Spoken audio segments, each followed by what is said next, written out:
आम्ही एकत्रच क्रिकेट वगैरे खेळायचो आणि नंतर मला त्यांच्या घरी पेपर वगैरे पण होता. नंतर म्हणजे आपलं म्हणजे एवढं त्यांच्याशी म्हणजे हे होतं की त्यांच्या आई वडील वगैरे पण आहेत ना, ते कधी मी त्यांच्या घरी बिल वगैरे घ्यायला गेलो तरी असं कधी त्यांनी मला बाहेर बिल वगैरे दिले नाही. या घरात बसा किंवा चहा हे. आणि हा संजय पण एवढा म्हणजे सगळ्यांशी ज्या मित्रांशी होता ना, मन मिळावं एकदम. आणि कधी कुठे रस्त्यात वगैरे भेटला तरी हाक मारल्याशिवाय काय प्रवीण कसा आहेस. तर मी आता जेव्हा मी हे वाचलं ना तेव्हा मला एवढा शॉक लागलाय की विचारून सोय नाही. आणि आता तो सध्या इथून म्हणजे समोर पहिले राहायचा, आता इथून सोडून पुढे कुठेतरी राहायला गेलाय. मला काय तेवढी कल्पना संजय नाही. लेले यांचा स्वभाव कसा होता? नाही, एकदम सांगतो काय मन मिळावा होता.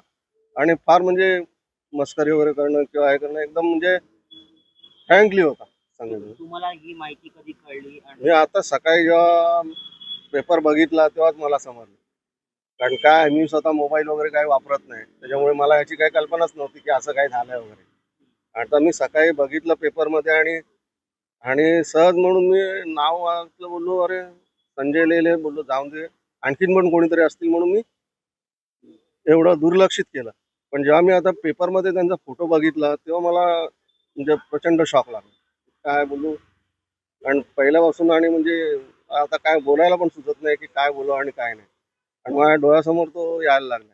आणि कसं आहे की त्याचा म्हणजे तो झाला, त्याची बहीण, त्यांचे भाऊजी म्हणजे शिवसेनेचे उपजिल्हा प्रमुख आहेत, राजेश कदम. सगळं म्हणजे चांगला परिचय. आणि ते लहानपणापासून त्यांची समोरची बिल्डिंग जी आहे ते त्यांचीच होती जागा. आता ह्याच्या बाबतीत आपण काय बोलू शकत नाही, कारण काय माहिती आहे का, मृत्यू कुठे आणि कसा येईल ह्याचं कोणाला सांगू नाही शकत. ही पहिली गोष्ट आहे. आणि दुसरी गोष्ट असं आहे की बाबा हे सरकार जे म्हणतंय की बाबा दहशतवाद संपला, दहशतवाद संपला, मग हे काय आता. त्याच्याकडे लक्ष द्यायला पाहिजे.